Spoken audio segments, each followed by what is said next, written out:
Happy Halloween, boys and girls. What's up? Welcome into a Fight Song Friday episode of the Bostonian versus the Book. I'm Matt Peralta. We're live on YouTube and on X Twitter. Replay on Sports Grid Television at 10 p.m. Pacific, 1 a.m. Eastern Time, and wherever you guys get your audio podcasts, it goes up posted pretty much right after we're done here live on YouTube. Today, it is a Newby Friday. We will get to his thoughts on everything with Halloween. We'll talk about the World Series a bit. We'll hit some NFL football, some college football, and more, all coming up today. It is a Fight Song Friday, so we will have fight songs throughout the entire show today as we break down the big games happening tomorrow in college football. Looking forward to all of this today in the chat. Thank you guys for being here. We appreciate you hanging out, being a part of the program. If we can always do anything for you guys, just let us know and drop us a line. AskTheBVB@gmail.com. The email address, if you guys want to jump on in, as always, you guys can get there. TheBVBShow.com is the website. Text line is 702-570-8255. We begin the show today with, well, this whole getup. Thank you to Sonic for the overlay. You got the mask going on for all of this. It is windy and blustery here in New Hampshire. Wet last night, crazy storms rolling through. Hopefully it's nice in your part of the country so you can go out and trick or treat. Trick or treating is actually what I want to start with for the opening line.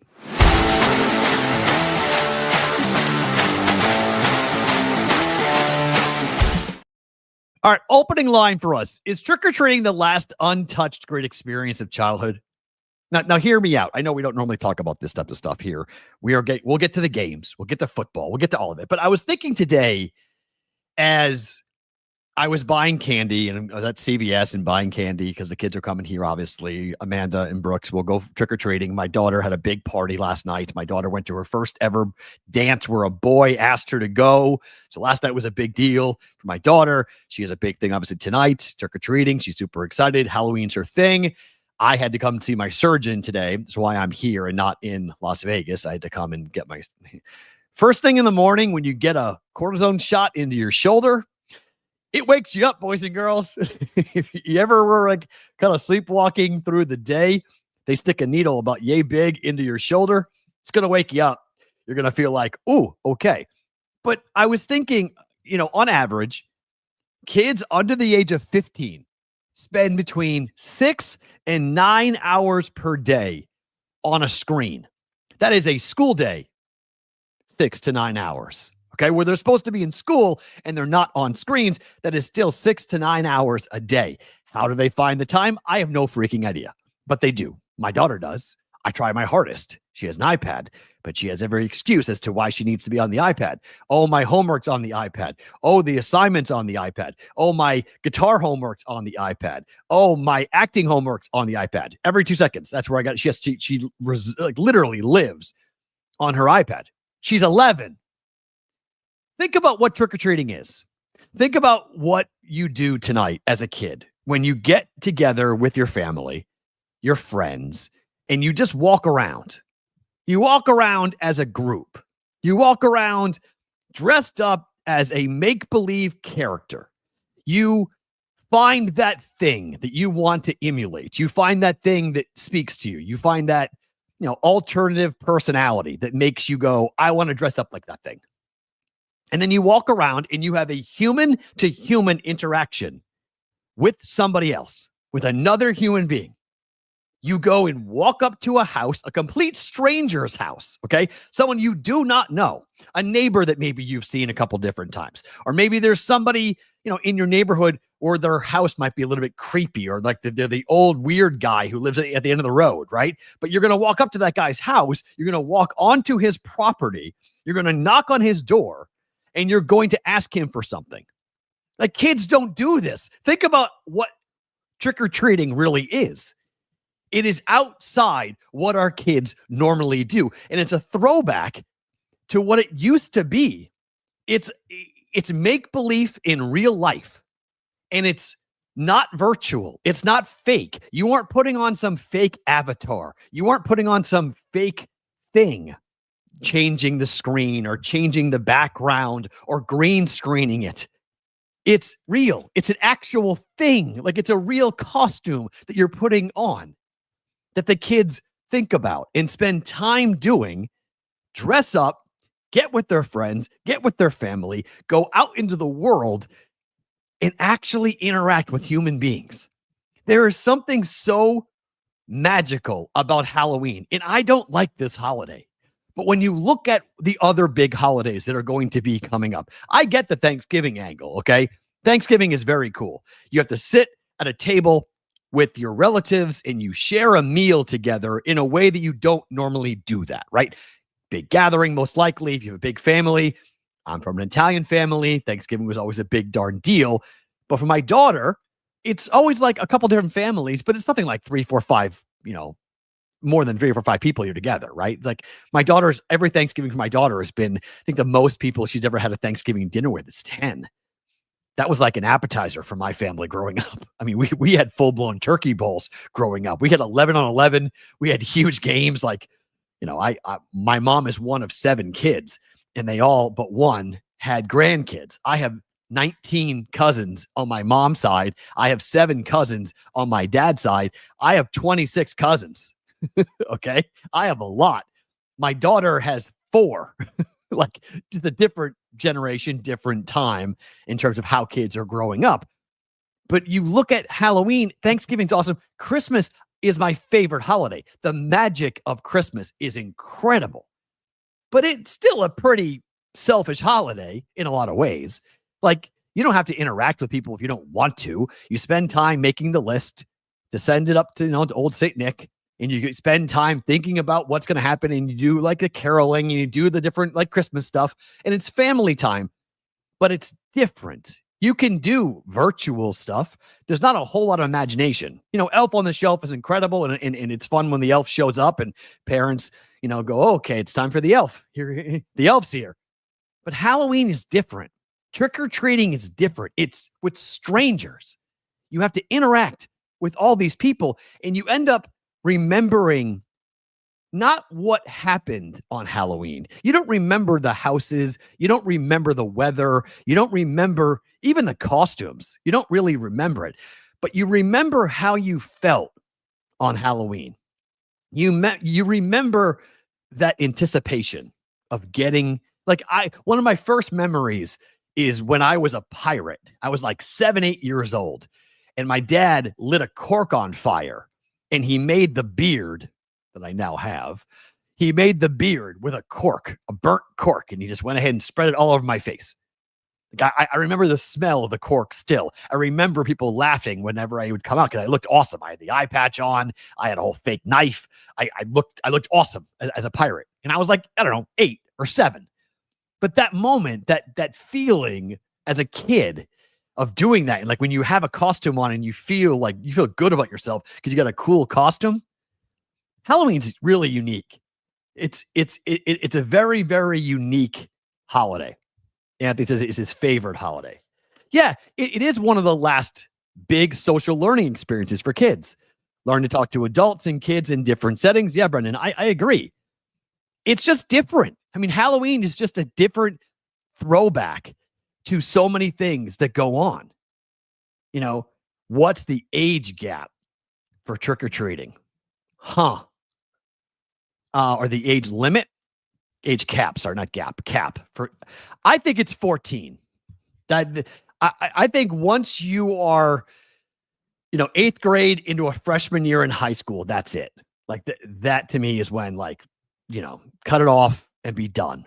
Okay. In terms of trick-or-treating, I think you can celebrate Halloween all the way until, I don't care. I think you can celebrate Halloween all the way until you're, 25, 26, girls, college age guys, like people tend to push the limits in college. I mean, I think it's one of the more fun nights on college campuses. There is college football tonight, by the way. We'll get to that in a little bit, where we push the limits of what is acceptable. There is a gigantic industry based on inappropriate costumes for women that does quite well tonight. And so you can, you turn it into a dirty version of everything. You can be a cat and you can make it look very provocative. You can be a tiger and make it look very provocative. You can be a nurse or a doctor or a fireman. There's all different ways of making it look very provocative. They've changed very mundane things, a cop, and made it very provocative on Halloween. But it is still always about the candy. Here are my top 5 Halloween candies for tonight. And you can sit there and yell at me all you want. And in the chat, you can put your number 1. What is the number 1 candy to get tonight? What are you all about? What are you all interested in? I've done this before. It's been very controversial. Dave did not like this list when I came up with this list before. He had very different lists as to what he thought the best candy was. Mine, number 5 is M&M's. Number 4 are Reese's Peanut Butter Cups. So many people put that number 1. Highly overrated. Highly overrated. It's good. It's not number 1. Number 3 is Snickers. I'm still a big fan of Snickers. Number 2 is very controversial. I love Crackle Bars. I'm a big fan of the Rice Krispie in the chocolate. I'm a big fan. And number 1, as I got older, this changed a bunch of different times, but 100 grand bars, big fan. Big fan of 100 grands. I like them a lot. They're really good. Reese's number 1. Reese's number 1. So many people are all about the Reese's. Payday is a little bit of a controversial one, though, Vinny. Payday number 1. Number 1. Milky Ways are good. I'll give you Milky Ways. There's no wrong answer here. That's a good. That's fair. Candy's candy. Oh my. Almond Joy. What are we doing? People, Almond Joy is brutal. That stuff's brutal. No way. Can't do it. Yes, 100 grand is like a Crunch bar with caramel on it. Sure. That's why I like Crunch bars. I like Crunch bars. I like Crackle bars. I like them both. Yeah, 100 grand's underrated, but not number 1. I got it. I understand. I'm there. My surgeon, who I saw this morning, told me he went to Costco and he said he bought almost everything he could have. He goes, I am loaded tonight. I guess so. Where Amanda lives in Manchester is called the North End of Manchester. So my surgeon lives in Amanda's neighborhood. So it's pretty kind of like a weird, like small town type of thing in the city. So he asked me tonight, he's like, are you guys ready? And I was like, well, we're going to be coming by your house. I'm going to see my surgeon tonight at his house at trick-or-treating. That's, give you an idea what Manchester, New Hampshire is like. But he said he's like, I got full candy bars. He's like, I'm good to go. He's like, we're loaded. He's like, I went to Costco. I got full gigantic bars. He's like, you're going to want to come to the house tonight. I'm like, all right. So Brooks is going as Dr. Evil from the Mike Myers movies. So he's being Dr. Evil from, what is that? From, why am I forgetting the name of the movie? Hold on. It'll come to me in a second. Chat, tell me the name of the movie. What's the worst thing houses to hand out for trick-or-treating? Well, what's the worst thing? I mean, you can't not hand out candy. I mean, I think if you're not handing out candy, that's weird. Like if you're handing out Austin Powers, thank you very much. Austin Powers movies. Sorry. Yeah, see, Chef Benny, good job. You got full-size candy bars. You're the cool family on the block, right? You'll never get egged. You'll never get toilet papered. Like, they'll leave you alone. A toothbrush? Who's giving away a toothbrush? Yikes. That's horrible. Why am I dressed as Drake May? That's phenomenal. Captain America is Drake May. Yeah, it costs 1,000 times more. 108. It costs so much more. I went and my parents gave out granola bars. Oh, Zach. You can't give out granola bars. Oh, no. You can't be doing that. Just hand out some Vicks cough drops. Oh, my. So we have candy here. Oh, God. All the dentists gives out toothbrushes. Give me a break. Come on. Let the kids have fun. You can't do that. You can't be doing that. No, sorry. That doesn't work. A girl dressed as a minion came to my house, gave her a banana, and she was the happiest girl ever. Well, okay, if you want to make it an individual thing, that's fine. It's there. Teachers do pencils. Yeah, I mean, one guy was doing hot dogs. Who's giving out hot dogs besides Emerson Latzia? Did you go to Emerson Latzia's house? There's no other person on the planet that give away hot dogs besides Emerson Latzia on Halloween. So hot dogs is amazing. What? See, hot dogs would be amazing for the parents because most parents I know who go out trick-or-treating in warmer parts of the country, not so much in New England, although you can sip whiskey while you're walking around, they drink. Like they have a whole, like a flask, right? And then like you walk around and you just go ahead and take a sip of some alcoholic beverages. If I was handed a hot dog as a parent, hell yeah, that would be awesome. Be like, hey, I got hot dogs for you guys. If someone was like doing the Fenway Frank thing and like the individual wrappered dog and just was like handing you this dog out of like a heated container, oh my, that guy would be aces in my book. If we went ahead and did that, that'd be awesome. You give out nips to the parents, smart man. Well, that's a smart man right there, okay, bro. You're a smart man. You became very popular with the parents if you're giving out different things. So have fun with Halloween tonight. Enjoy Halloween tonight. I'll put the mask back on when Newby comes back on. We'll put the mask back on, but I'll go with my alternative personality to jump up here with this on Halloween for that. Newby will come on here in about 30 minutes, but until then, we got a lot of things to get into sports-wise. Let's talk about what happened last night, and then we'll get into all the college and pro football, mostly Fight Song Friday, and then NFL, but first and foremost, what happened last night.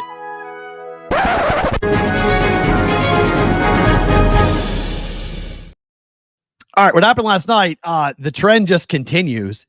Favorites of 6 points or more are now 69, 10-1 straight up. Favorites of 8 points or more are now 27-1 straight up. It's just blowout central, right? That number closed at 8 in most books. It was 7.5 at most, but others had it at 8. 27-1 straight up. How is Mike McDaniel still coaching the Dolphins? Just a sloppy effort. 0-6 on short rest. That game was infuriating to watch. They had so many chances to score, missed field goals, fourth down plays that made no sense. Who was Tua throwing to? You're throwing a fade pattern on 4th and goal to a running back? I mean, I had Achane going over 94.5 rushing yards. Rushing and receiving yards. He basically got that in the first half. That was the easiest bet of the game last night. But I couldn't get over the offensive game plan. I couldn't get over the lack of execution. I couldn't get over Mike McDaniel looking, pretty angry on the sidelines, but not his team not responding to the coach being angry. And then what happens after the game? What happened first thing this morning? Of course, the Dolphins leak it. He's not going anywhere. Mike McDaniel will remain the head coach of the Dolphins for the remainder of the season, according to Adam Schefter at ESPN. Not a shock. I'm not shocked that that's happening. I am shocked that the Dolphins look as bad as they do. He's going to get fired at the end of the year. And I guess the idea is to tank for a new quarterback. Is that the play? That just go and see who you can get to replace Tua? Because the Dolphins aren't going anywhere. They're horrible. How is Tua still the quarterback? It's a good question. They don't have any they don't have any answers. They don't have anybody to back them up. They have no choice but to play Tua. And it's not going well. On the flip side, the Ravens, I mean, if you're a Ravens fan, you gotta be pretty excited about what this team looks like. And you got to be pretty excited about what the potential could be for this team in the next couple of weeks. So you start looking at the schedule for the Ravens as to what they might wind up going. And I apologize, I didn't build this properly, but this is the schedule for the Ravens. The Ravens have winnable games. They are at Minnesota, who I think stink. They're at Cleveland, who they should beat. They are home for the Jets, who they will beat. They're home for the Bengals, who they will beat. They're home for the Steelers. Well, they always split with the Steelers. So, I mean, that's, they should get a win against Pittsburgh. And then they'll play against Cincinnati on the road. And then it gets tough. I mean, the end of the season is not easy. The end of the schedule is not easy because they're playing the Patriots, Green Bay, and Pittsburgh. Those last 3 games are going to be difficult. But I think if you're a Steeler fan, you're feeling pretty good about the chances for your team to win the division. And the odds are what they are. They are the odds-on favorite to win the division, as they should be, just given where they are with the schedule. Like it's just a very winnable, very workable schedule for a team that with Lamar Jackson has the talent to go and win the Super Bowl. I mean, they're 3-5, and I just showed you the schedule. They have Derrick Henry. And look, when they play defense like that and they're flying around, that's what was so confusing. They still gave up they still gave up gigantic yardage in the run game, in the screen game. Like Miami still moved the football on them last night. It wasn't like that 6 points, that 28-6 margin was such that's one of those games where the numbers don't match up to the score. Like you look at the numbers that they gave up, the rushing totals, the receiving totals, the Ravens defense is still a work in progress and still needs help. So I'm not going to sit here and go like, oh yeah, this Ravens team is right back. But at 3-5, they're not dead in the water, where at 1-5, we thought that they were. And then they won last week without Lamar, and now they're going to win this week, or they just won last night. They got the mini bye coming up here. And they've got winnable football games, like really, really winnable football games. If I'm a Ravens fan, I'm feeling pretty good about where my team is. I'm feeling pretty good about the opportunity for my team to go on a run. So Ravens are a bet on for the foreseeable future. The Ravens are a bet on. All right, let's talk about this weekend. Let's talk about the big games happening tomorrow. I got fight songs for most of these teams. Let's start off with a fight song.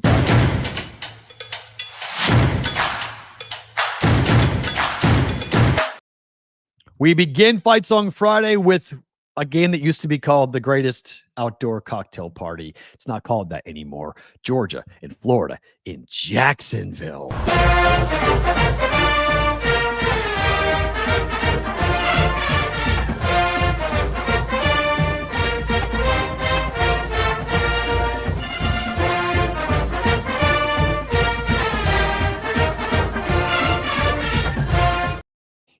I got 3 words for you. Dead cat bounce. Florida Gators firing Billy Napier. Now they have a chance to go and take on a top 5 team in the country and maybe do some pretty impressive things. 4 of the 5 conference wins for the Bulldogs have been decided by 10 points or fewer. This number is 7.5. Georgia's been living in the margins. Georgia's not been blowing anybody out. And really, all that Florida does is play close games. They lost to A&M badly, but they could have beaten LSU if it wasn't for the pick 6 that was thrown in the second half of that game. Florida loses that game by 3, or maybe they don't lose the game at all. Maybe they beat LSU. If they beat LSU, Billy Napier is still the coach. But that pick 6 was brutal. They pushed Texas. They pushed Mississippi State. First game since the firing of Billy Napier. The QB coach for Florida takes over in Ryan O'Hara. He also takes over the play calling duties as well here for this offense. If you are a Georgia Bulldog fan, I think you need to be on upset alert. I like Georgia. Okay. I'm invested in Georgia winning the SEC this year. Not sure that's going to cash, but this game, I would be concerned here. If I was Georgia, do not be overlooking this Gator team. It's in particular this Gator defense, because when they come to play, when Georgia shows up, they better be ready, because I think Florida's going to have their ears pinned back, and that defense is going to be ferocious. And I'm not in love with that offense for the Georgia Bulldogs. So I think Georgia wins, but that's too many points. That's just too many points. This is a 4 or 5 point win coming up here. You got 7 points coming in. Yeah, I'm with you, Chris. I'm not laying 7 points with Georgia. No. I'm not laying, in particular, on a neutral. Like maybe at home in Athens, maybe you're going to lay 7 points on Georgia against Florida, but not on a neutral. No way am I laying 7 points here with Florida on a neutral. I like the Georgia Bulldogs. I like Florida to push the Georgia Bulldogs and maybe even pull off a pretty big upset coming up on Saturday.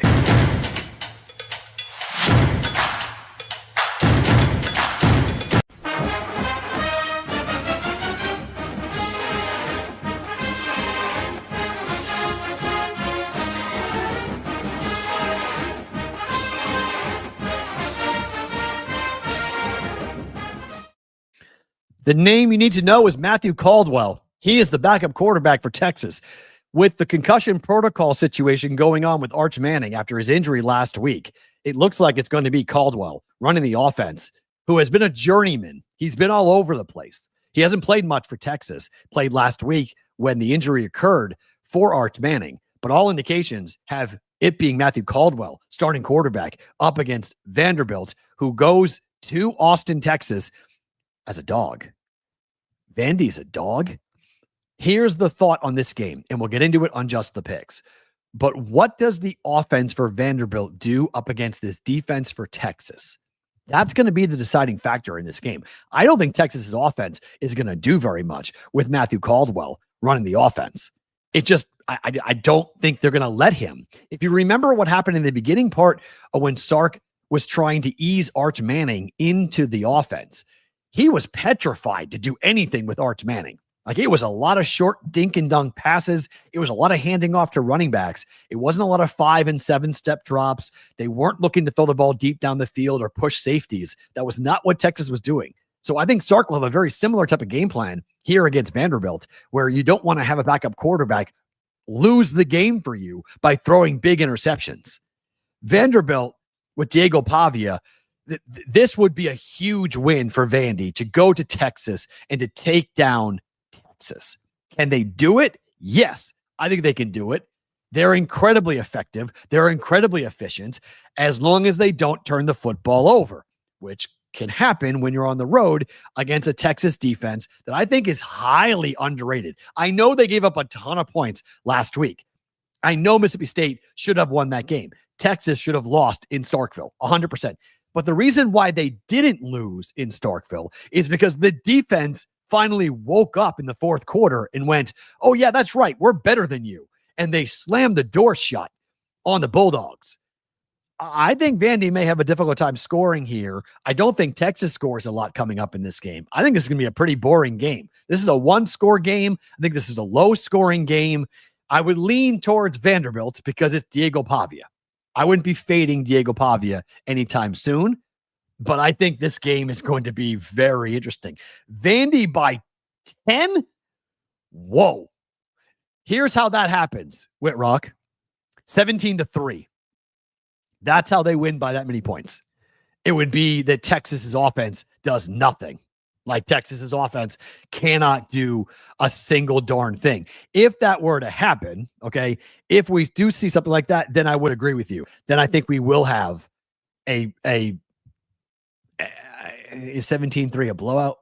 I don't know. But yes, Joseph Myers, Vandy winning at Texas would be program defining. Yeah, just given the history, right? Given the history of Vanderbilt, given the history of Texas, just what it's meant to be a Texas football team, a football player from the state of Texas, to be a Longhorn versus the also-rans of Vanderbilt, the laughingstock of the SEC, everyone's automatic W on the schedule. Yeah, I would agree. It would be a program-defining. It could even be a career-defining victory for Diego Pavia. I mean, to do what he has done in college, and then to top it off with him winning at Austin, at Texas. Oh, yeah, that would be awesome. That would be a lot of fun if that were to happen. More on this game during Just the Picks.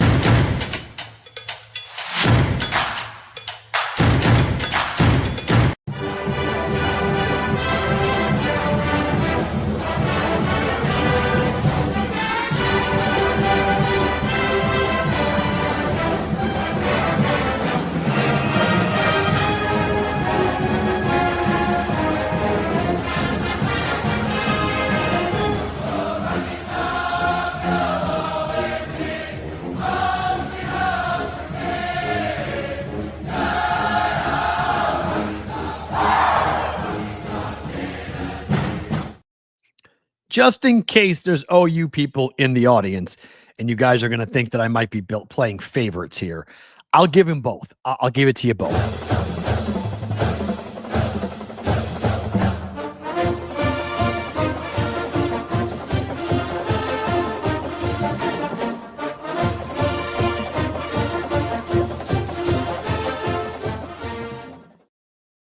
OU at Tennessee. This is going to be a great football game.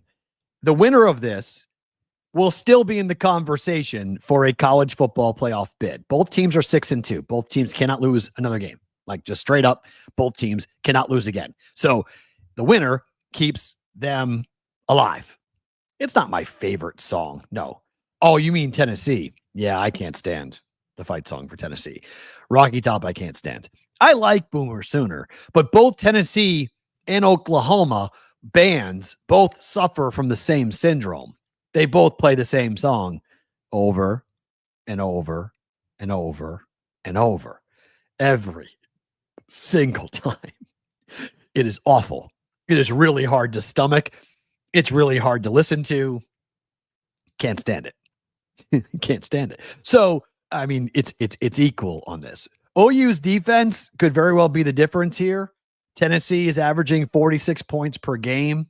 I mean, they have scored less than 34 points just one time this year during their 5 SEC games, but Oklahoma allowing 12.5 points per game. I mean, this is a very interesting power versus power, strength versus strength. Typically speaking, I like good defense over a good offense, but it's a night game at Neyland Stadium. I lean Tennessee here. I don't know. When you have an offense at home, how many points will Oklahoma score? That's the question. OU's offense has been so anemic since the injury to John Mateer, since the thumb surgery that he had to go through with the broken hand. They just haven't been the same offense. He can run the football, but he can't throw, and you can't blame the kid. I mean, my gosh, look at his hand. So I think if Oklahoma's offense can score 25 points or more in this game, I think Oklahoma wins. The question is going to be, can they hold Tennessee down like that? I just don't think Tennessee is going to score less than 28 points. And so it just feels like it's a 28-24 type victory here for Tennessee just because Oklahoma can't score enough.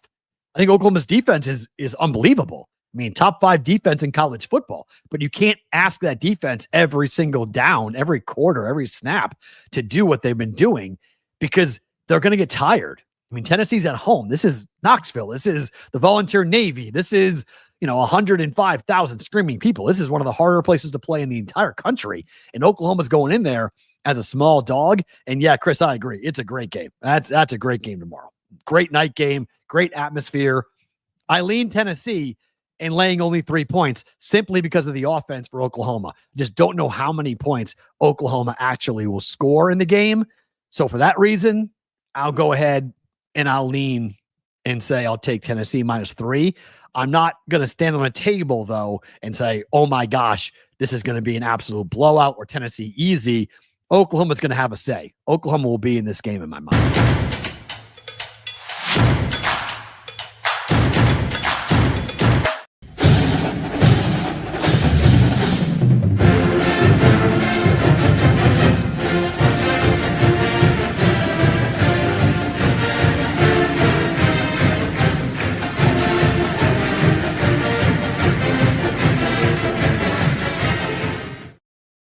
So speaking of the dead cat bounce, this is the opposite of a dead cat bounce. Nebraska just gave Matt Rule a very nice raise and a very nice extension. But the numbers for Matt Rule at Nebraska are unbelievable. Now, you could say, wait, Matt, they're 6-2. Nebraska's at home as 5-point dogs to USC. Here's a nuts stat. Did you know that Nebraska has lost 28 consecutive games against ranked opponents? 28 consecutive games to ranked opponents. That is unbelievable. The last time Nebraska beat a team ranked in college football, Mike Riley was the head coach in 2014. Mike Riley. Now, remember, I stopped covering Nebraska directly in 2011. Like, this is a long time ago. In fact, Matt Rule, his teams have lost 18 consecutive games to ranked opponents. The last time a Matt Rule coached team beat a ranked opponent was in 2016 when Temple beat then number 20 Navy to win the American Conference? Temple. Navy.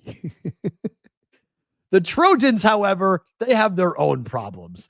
The Trojans have lost 15 straight games in either the Central or Eastern time zones. They did, sorry, that was before they beat Purdue this past 2 weeks ago. So they're 1-15 over the last 16 games in the Eastern or Central time zones. This is the last time that USC will leave the Central time zones. They lost at Illinois and they lost at Notre Dame. That's for the 5-2 record for USC. They still have, an outside shot. And I mean an outside shot of making it to the college football playoffs. I don't think they're going to, but they are thinking that they might. Matt Rule needs this game. He needs this game for a variety of reasons. Look, Nebraska's 6-2. They're not going to be part of the playoffs, but at 7-2, you have a conversation. You have a talk to recruits. You have a destination that you want to go out there and sell to people in the portal or to high school kids to say, hey, come here, help us get over the hump. Take this program back to where this program used to be. And frankly, Matt Rule has been the most successful coach since Bo Pelini.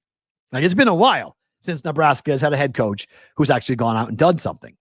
So I can't believe how crazy it has been around the Husker program since I arrived in 2004. I mean, really, you look at what happened, everything went down with the hiring of Bill Callahan, the firing of Frank Solich, Steve Peterson being the athletic director, switching from the number one rushing school in the country to becoming a West Coast offense with a quarterback named Zach Taylor.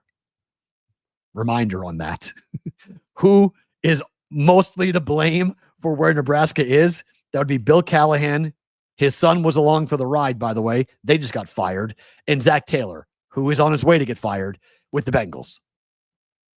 That's how long it's been since Nebraska has been relevant in college football. So this is a big game. You have USC coming in, all the blue hairs at Lincoln, in Lincoln at Memorial Stadium. They remember, the Reggie Bush USC Matt Leinart Trojans. They remember that Nebraska used to beat up USC in the 60s with Johnny Rodgers. They want a return to those days. And when you pay Matt Rule and you give him a big extension, beating Lincoln Riley, a coach who cannot win outside of the Pacific time zone, this is a game that you need to win. This is a game that Nebraska needs to win. If they don't, it feels like same old in Lincoln. Why'd you give Matt Rule the extension? Like, why'd you do it? He needs to win this game. Will I bet it? No.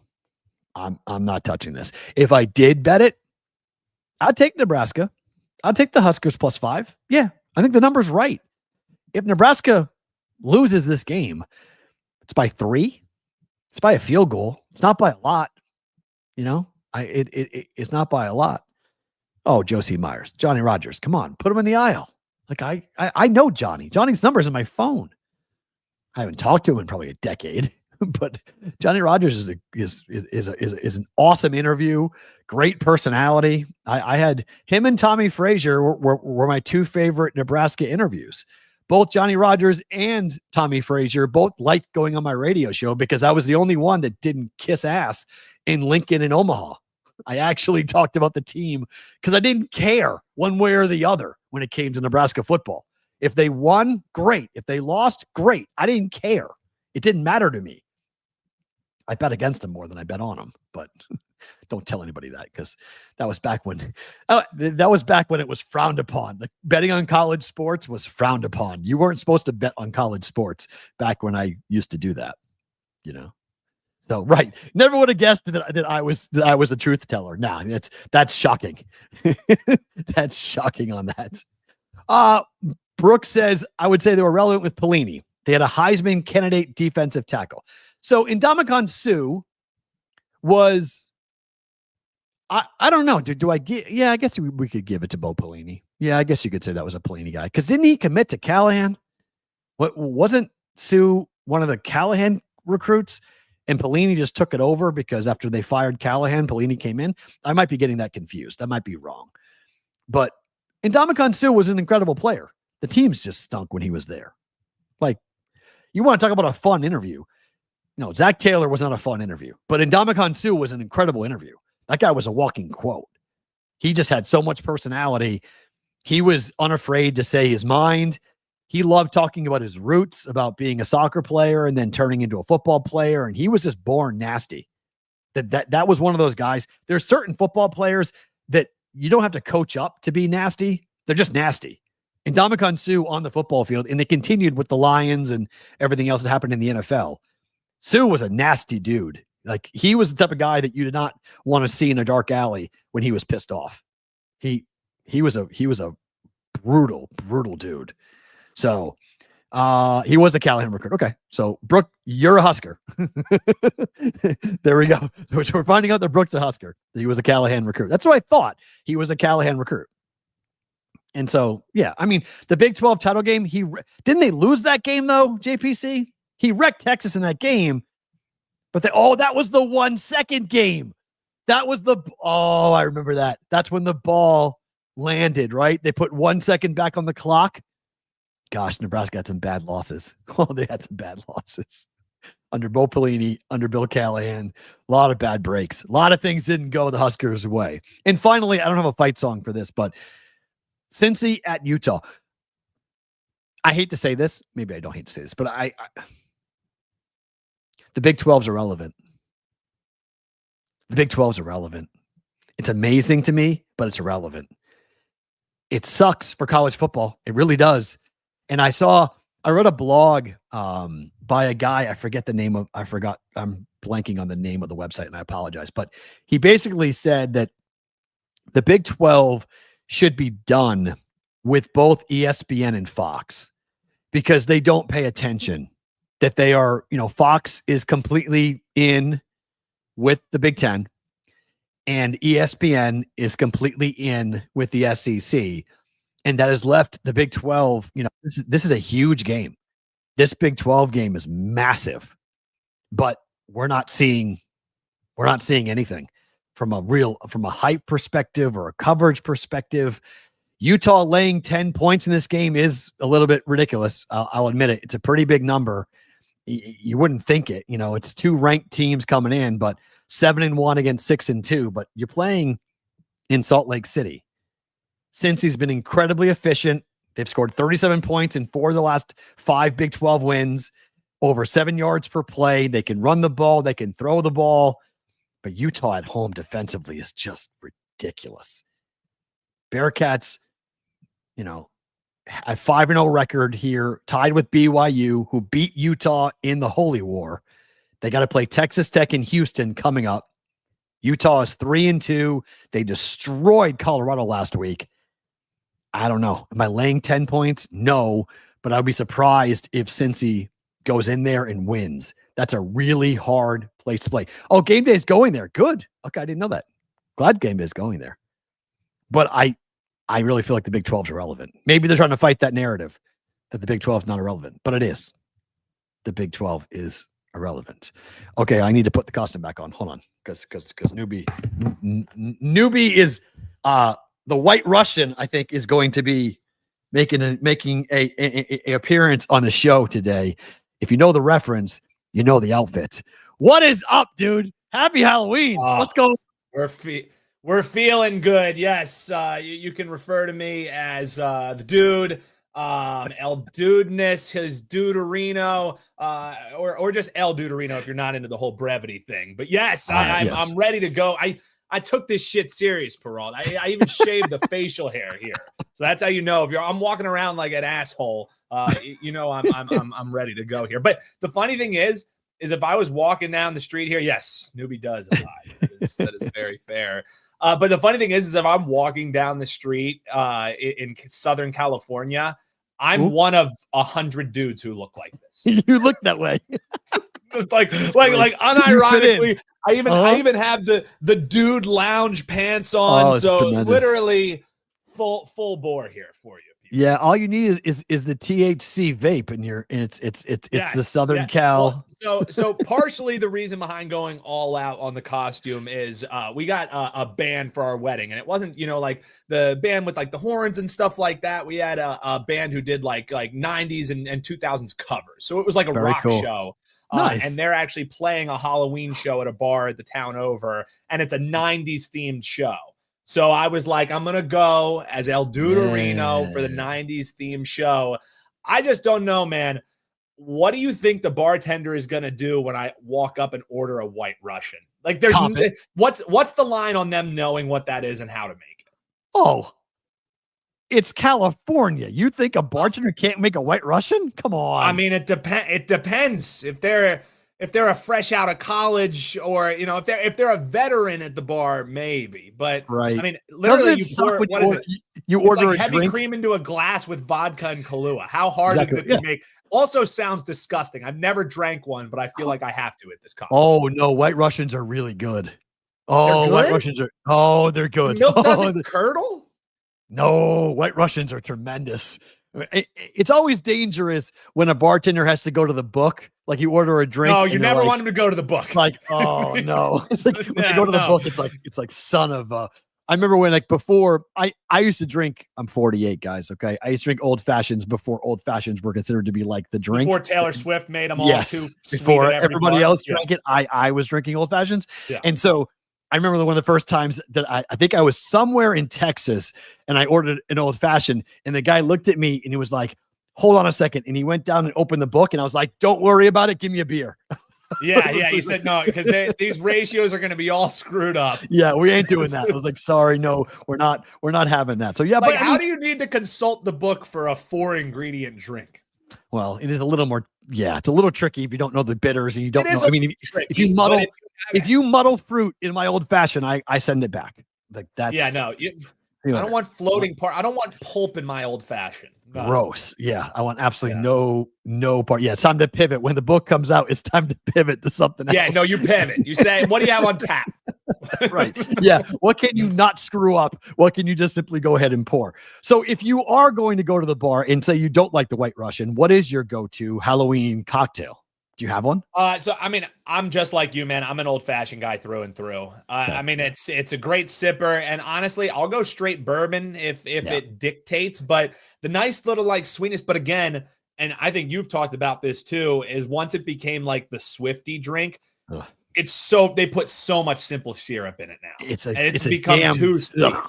I agree with you. It's completely done for a female palate. Old fashioned through and through for me. The other thing that I like doing, if I am grabbing a beer, if I'm at an Irish pub, black and tan. Black and tan is the way to. You don't want a full thing of Guinness, but when you get that light beer at the bottom, like a Smithwick's, it brightens the whole thing up for you. Black and tan, elevated drink. If you don't make a black and tan with a spoon, I have a problem with you.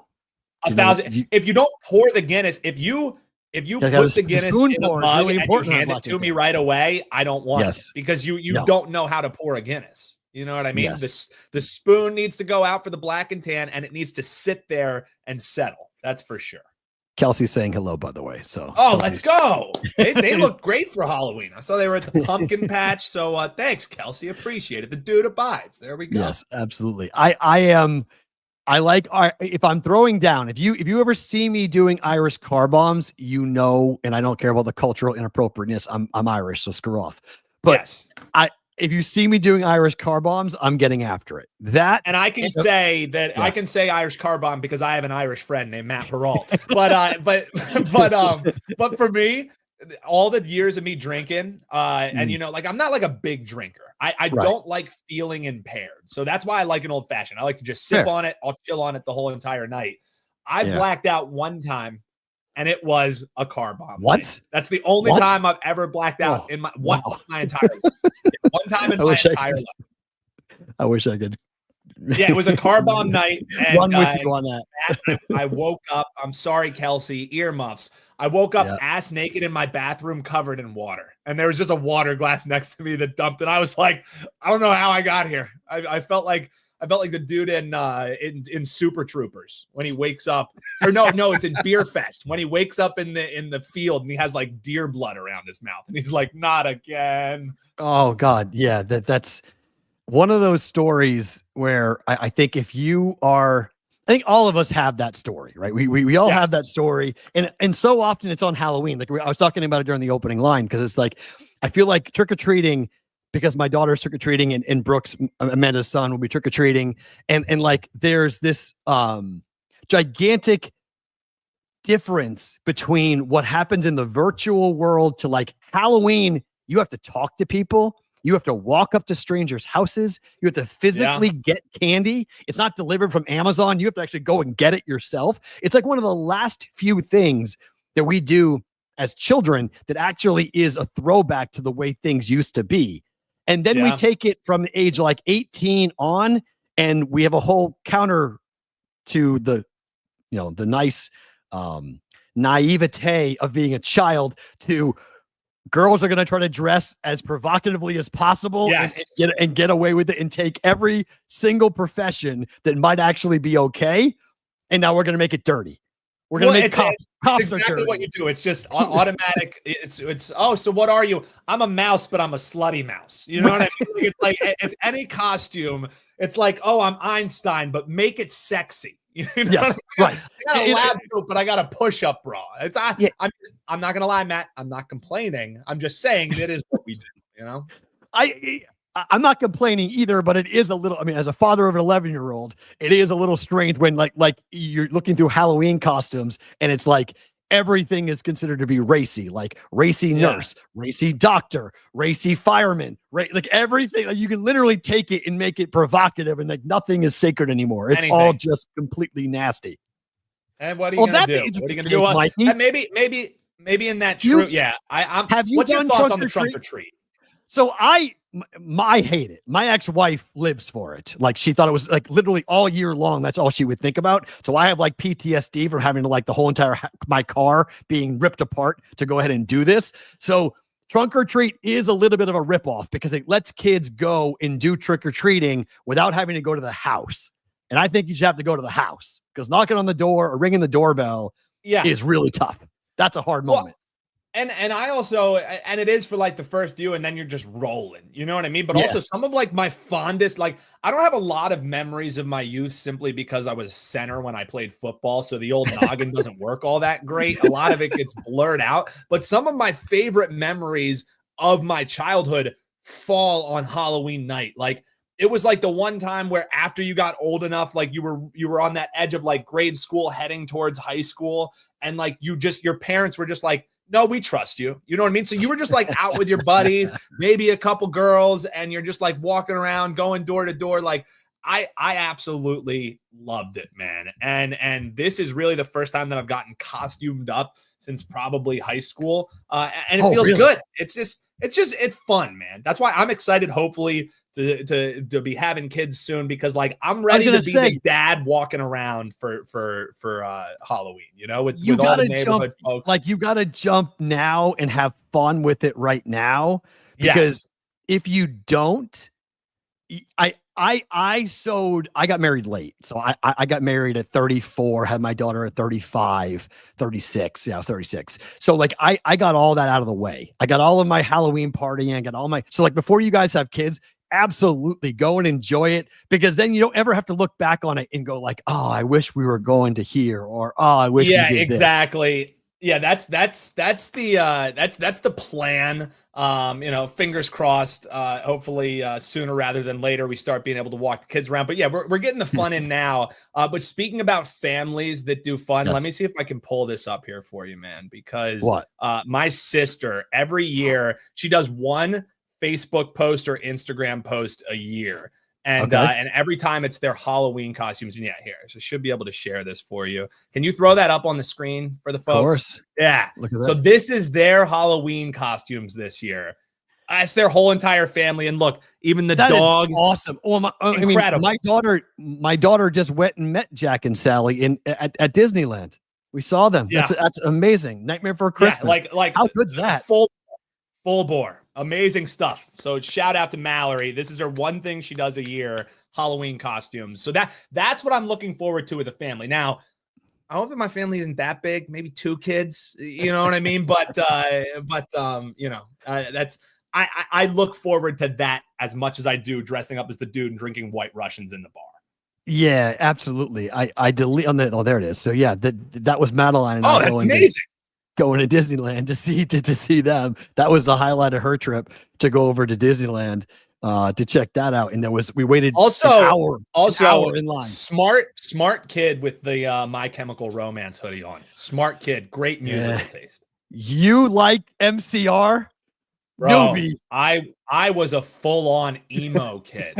Like if I wasn't at a Catholic school, I would have this talk to you. Okay. Over my eye. Yeah, I'd like, dude, the Good Charlotte, My Chemical Romance, Fall Out Boy, all of those. Look at you. That's amazing. Yeah, Madeline is huge into the emo culture and huge into the. I feel like it's natural when like you're that age. You have this angst and you have no clue why you have it, and you're just like, this music speaks to my soul. It's like, I have a great dad who loves me, and I have a great family who loves me. But somehow I feel this angst inside of me. I'm like, oh. I'm like, Maddie, to me, I love you and I love my daughter and I want to raise my daughter to bed. And I'm like, why are you angry already? Like what's going on? I'm like, I know you're my kid, so it makes sense because I'm always angry, but what the hell is going on? Oh, wow. Did you wear guy liner, Newby? Mikey also wants to know, were you guy liner? Oh, guy liner was not a thing for me. No, I didn't go full Vance or full Derek Carr, but I was at least in that. I was a guy who wore t-shirts over or a tie over a t-shirt, Matt. That tells you everything you needed to know about me. You wore a tie over a t-shirt. Okay, so what was the footwear then? Tie over the footwear was usually Converse, black Converse, Converse, skinny jeans. I, for lack of a better term, Matt, I look like no nail polish, no black. So maybe I wasn't as full emo as maybe I let on to be, or my musical taste let on. But I did wear spike bracelets. There were times when I was wearing spike bracelets. Okay, you didn't wear the spike chain though, the necklace. No, the way you walk around like a bulldog. No, but the spike bracelets, I did flirt with that a little bit. Yeah. Those were the guys that you just like stayed away from. You're like, what are we doing? That's not really a choker. Yeah, it was a choker, but it was more like I don't know what you want to call that thing. So Vince is saying more punk like. I was an amalgamation of many things. So I had to be real with you, Vince. My style would be most likely considered confused. Is what I was rocking. Yeah. Okay. So what is if you were trick or treating tonight? What is the best candy on Halloween? Controversial take, maybe. I think the best candy of all time is Take 5. Take 5 hits 5. It gets everything that you possibly need. So I'm a big like salty and sweet kind of guy. You know what I mean? Okay. Like if I'm getting ice cream, I'm usually getting like crushed pretzels in my ice cream with like some chocolate. So with the Take 5, you get all the things you love about a Snickers bar, all the things you love about a Reese's, and you get a crunch of some pretzels. So it's peanut butter, caramel, chocolate on the outside, and a salty pretzel on the inside. It is absolutely terrific. I think it is bar none the best candy ever made. Take 5. It's not horrible. I'm with you. I go off the beaten path too. I'm a $100,000 guy. I'm a big fan. $100,000 is strong for the same type of reason, right? I mean, the $100,000 is because of the fact that it's salty, it's sweet, it's got a little great crunch to it. Crunch on the outside. Big got a fan nice of that. thing to it. Okay, I'm glad you're here, Newby, because this is fun for you guys. Bonus time is going to start here momentarily. So, well, actually, you know what? Let's throw it to bonus time now. We can do that now because we got something special on the other side. If you guys want to know what the special thing is, go watch the show on YouTube at Boston versus the Book. Newby's going to. Can you hang? Newby, I can hang. No hard outs today, P-Roll. No hard outs. Okay, good. So Newby can hang out. Hold on a second. Bonus time starts right now, but a special guest on the other side.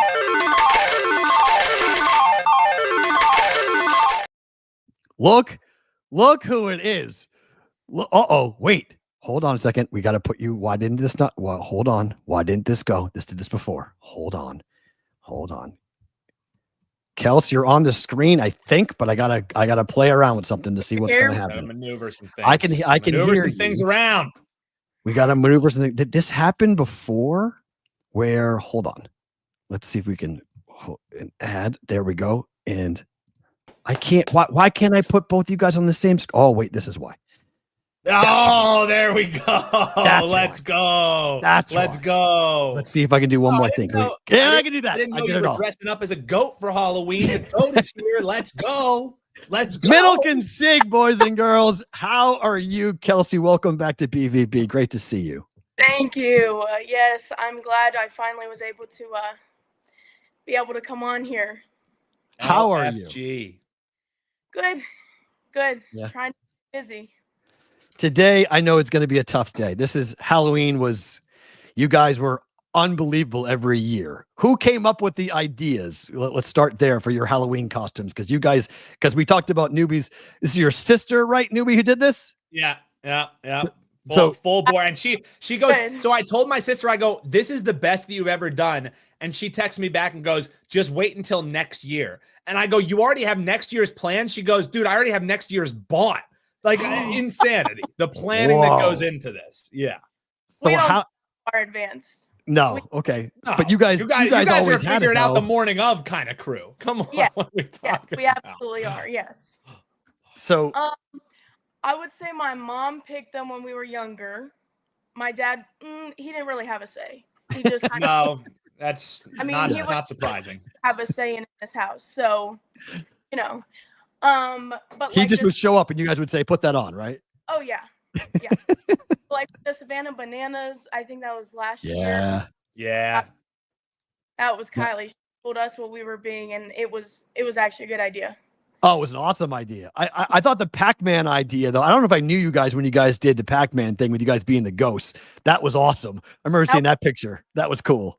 That actually might have been partly my dad because he loved Pac-Man. Okay. That was cool. Seeing three of you as the ghosts and Miss Pac-Man and Pac-Man. I was like, all right, that's a cool idea. That was pretty neat. And then 2 years ago, you guys did. I was looking at the pictures the other night because last night because Savannah Bananas. Well, do you remember what you guys were 2 years ago? Because it was pretty good 2 years ago too. I forget where you.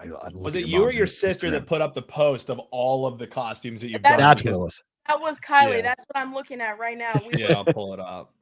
For 1 year, we were Finding Nemo for 1 year. That's right. Yep. With Pap Sheriff, Big E, we were all cars.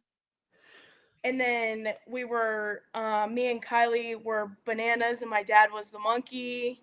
The barrel of monkeys. Yeah. That's right. The barrel of monkeys. Right. I remember that. That was tremendous. So what is tonight going to be like? Because obviously Little Conseg is still in the realm, right? Is she going out trick-or-treating? Like what's going on with Kendall?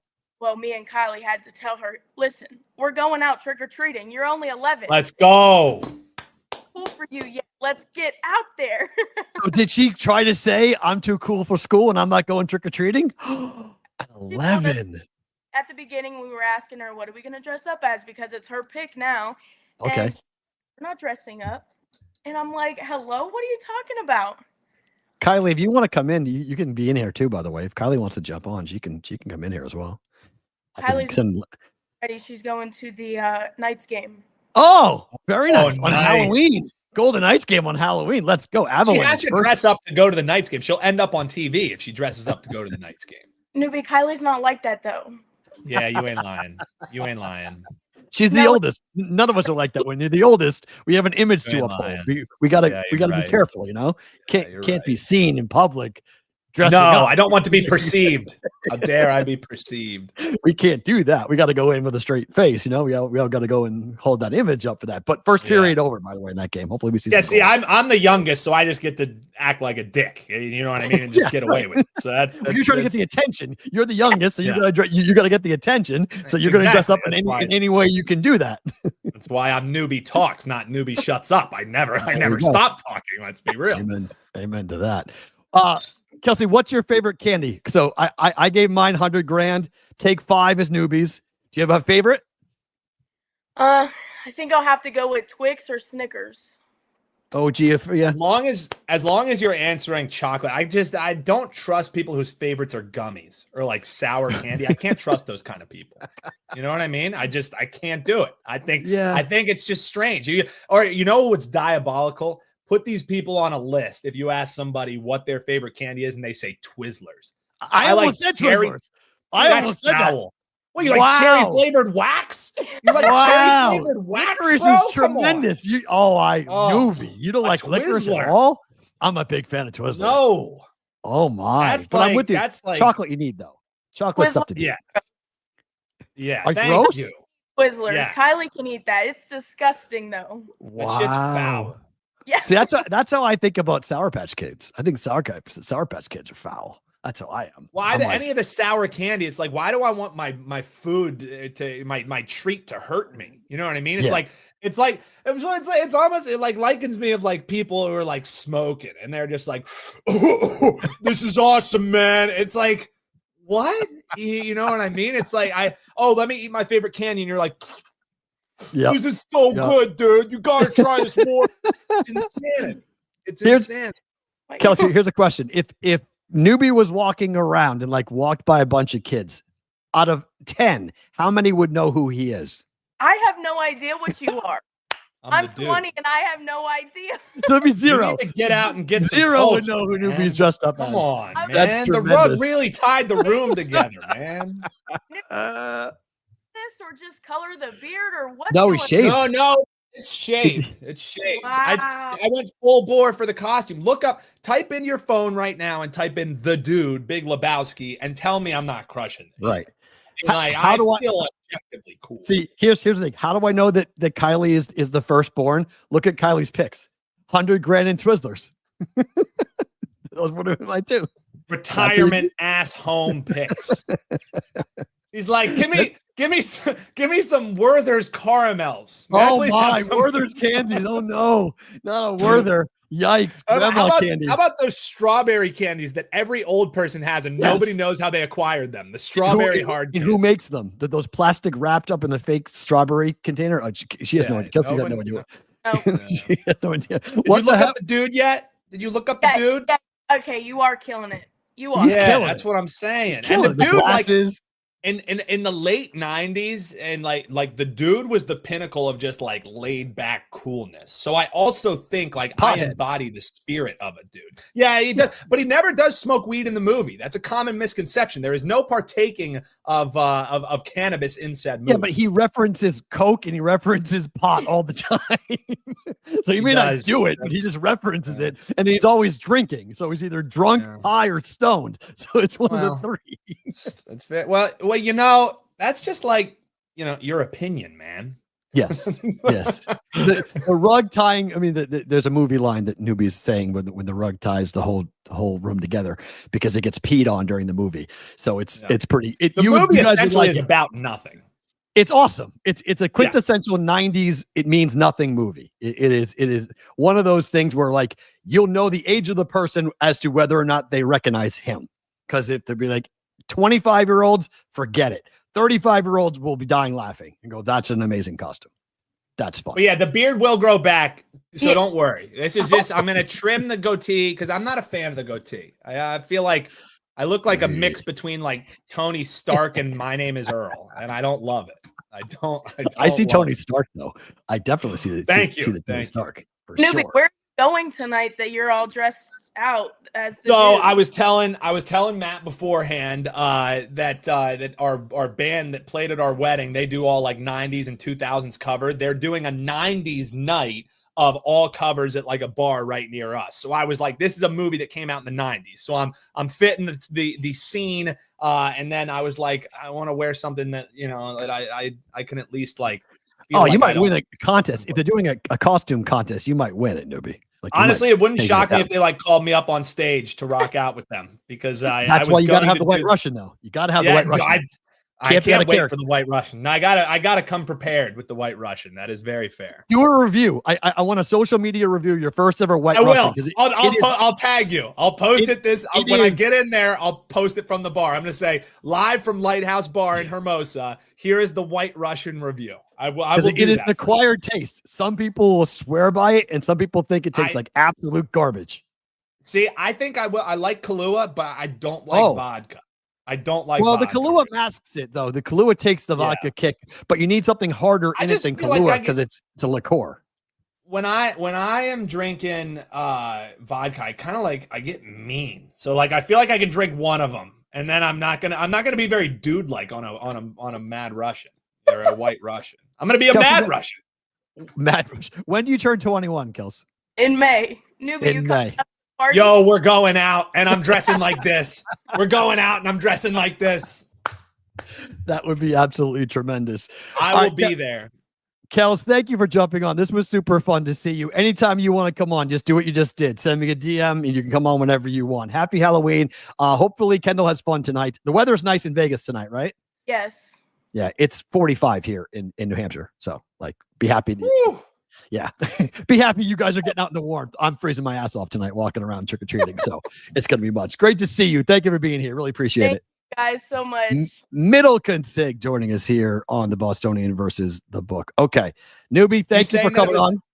You saying that it was 45 made me think of that was another thing when you would go trick-or-treating and it would be so freaking cold. You would have to wear your costume over your puff jacket or vice versa. It's not going to be that bad. East Coast core. They know nothing about that. Yes. No, they know nothing about out there. And I got to be honest, when I landed and it was cold, I was texting with my daughter and I was like, okay, I understand. My daughter believes that Halloween in Nevada, in Las Vegas is not Halloween. She's like, it's Halloween, but she wants dark. She wants cold. She wants wet. She wants leaves. She wants the movie, the Halloween, literally the movie Halloween, that type of experience. And in Vegas, I mean, I can't argue with her. It's 75 degrees outside. You're walking around in beautiful temperature and it's not the same as what it'll be like here. So yes, it snowed before on Halloween in New England. Well, this is how you know that you are parenting right, that you've raised her out here near the West Coast and she still has the East Coast mentality. Yeah. Oh, yeah. You can't teach that, man. You cannot teach that. I know because I coach lacrosse out here now. Coaching kids back east versus coaching kids out here, completely different beast. Completely different way you have to coach. Absolutely. All right. I'm looking forward to the White Russian review. Be safe. It's coming your way. Happy Halloween. Thank you for coming on. We'll talk to you next week. All right. Thanks, man. That is the dude, aka Newby, joining us here on the Bostonian versus the book. Great to get him on the program, talking everything Halloween here on BVB. That was super fun. Great to get Kels on. How about that? We got Newby, we got Kelsey. That was tremendous. Time to make some bets for this coming weekend. We call it Just the Picks.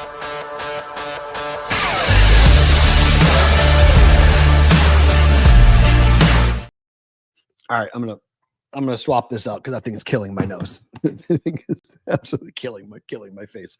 So we'll go ahead and swap this out to do Just the Picks so we can have some fun. Just the Picks is being presented by Betting Pros' prop bet cheat sheet. If you're looking for some plays in the NBA, how about Game 6 tonight of the World Series? You guys can go check it out with the prop bet cheat sheet at Betting Pros app, or head over to bettingpros.com/props. You can compare lines with daily projections, also different numbers at different sports books as well.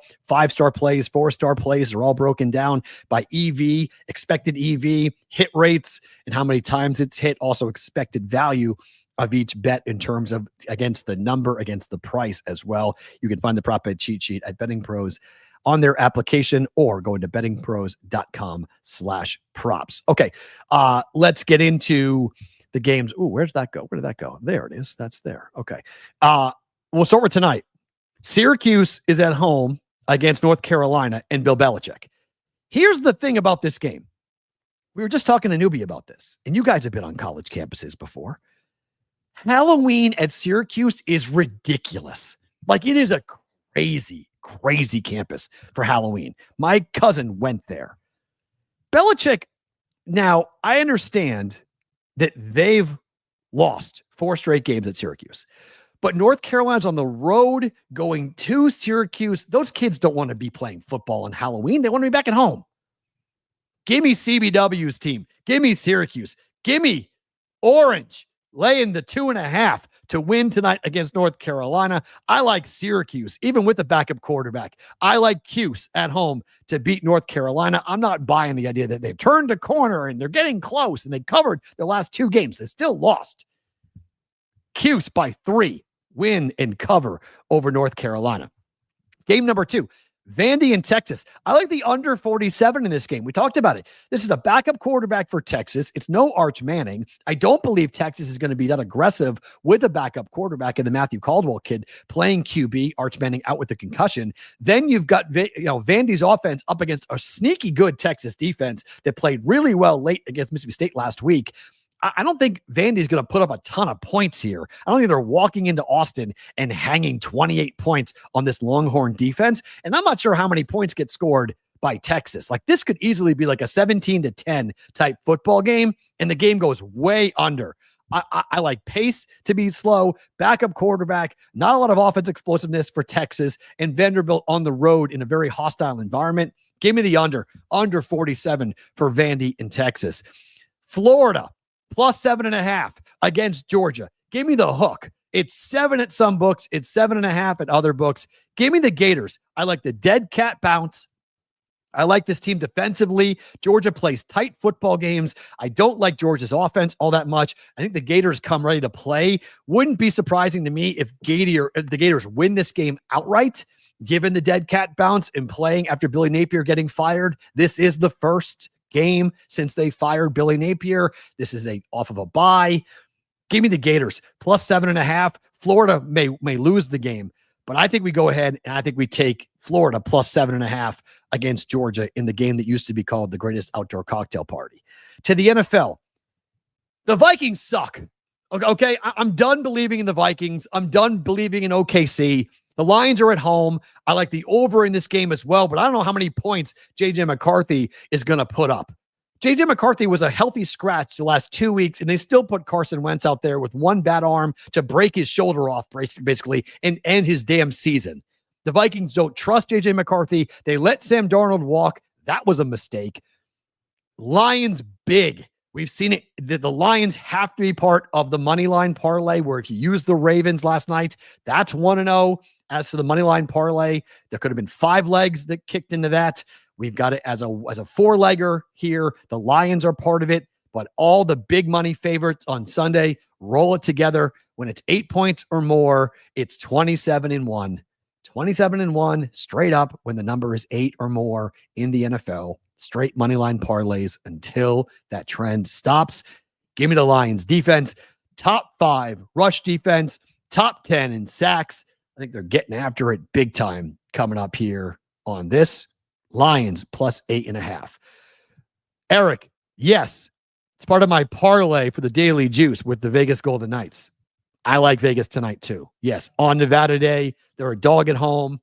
Yes, I like the W for Vegas tonight against Colorado. Colorado lost to the Bruins. They were down 3-0 to the Bruins. They lost 3-2, but they're down 3-0 to the Bruins. Bruins aren't very good. Vegas is much better. 49ers laying 2.5 on the road against the Giants. First game since they lost Cam Scatterbo to the broken ankle.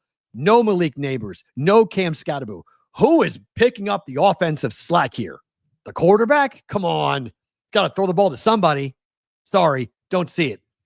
Niners on the road after a really bad loss last week, an embarrassing loss last week to the Texans. I think they rally here. Brock Purdy's coming back. Give me the 49ers. I'll lay the 2.5. Road favorite against the Giants. San Francisco gets a big win and covers against the Giants. And finally, we're going with Seattle against Washington on Sunday Night Football. I like Seattle a lot. I like Sam Darnold. And here's the thing. Mike McDonald on the road is a beast. That dude is unbelievable on the road. I don't know why. It doesn't make a lot of sense. The Seahawks don't play well at home, but on the road, Mike McDonald is ridiculous and one of the guys that you want to back all the time. In fact, not just backing the Seahawks on the road favorites in general off of a bye week are covering at a 59% clip dating back to 2004. That's incredible. So Seahawks with Sam Darnold, it's his third start at night in prime time for Seattle.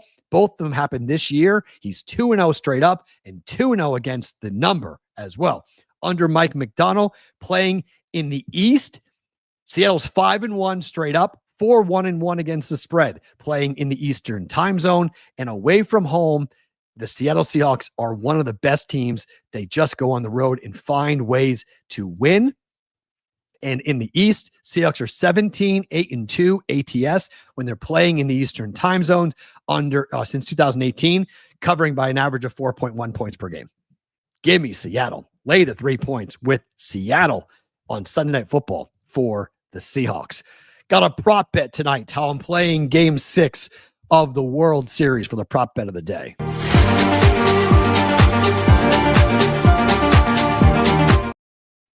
I know revolving door. I'm not staying away. I'm right in CBW. I'm taking Syracuse, laying 3.5. You know this. It's Syracuse. It's Halloween. It's a party. It's an absolute barn burner. Your building's going to be drunk off their ass. Give me Syracuse, minus 2.5. BVB proper of the day. Kevin Gausman, over 15.5 outs tonight.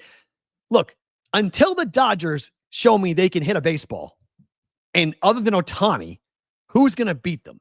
Mookie Betts is batting 130. Freddie Freeman hasn't done very much. Max Muncy has not done very much.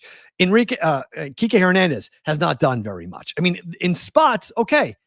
But to drive Gausman out of this game with Yamamoto pitching on the other side, where he's gone back-to-back complete games, Gausman knows he has no margin for error. Gausman knows he needs to be perfect tonight. How many runs does he give up? 2? 3? I mean, I just think I need him to pitch through the 5th inning into the 6th inning, and he has done that in every start so far in the playoffs. Now, you could say it's Game 6. Maybe there's a quick hook because they're trying to win the World Series. Sure, but Game 7 is in Toronto. If they lose Game 7, they have Game 7 at home. I'm not saying Toronto wants to play a Game 7, but I do think that Gausman might be allowed to stay out there and work out of a jam or two in a different situation than whether it was a Game 7. In a Game 7, they may pull him in the 4th inning. Tonight, they might let him try to wiggle out off the hook a little bit here. So I'm going Kevin Gausman over 15.5 outs tonight for the Toronto Blue Jays. Going into the 6th inning, give me 1 out in the 6th inning or 2 outs in the 6th inning to go over 15.5 outs for Kevin Gausman tonight in Game 6 of the World Series. So when it comes to favorite thing about today, pretty easy.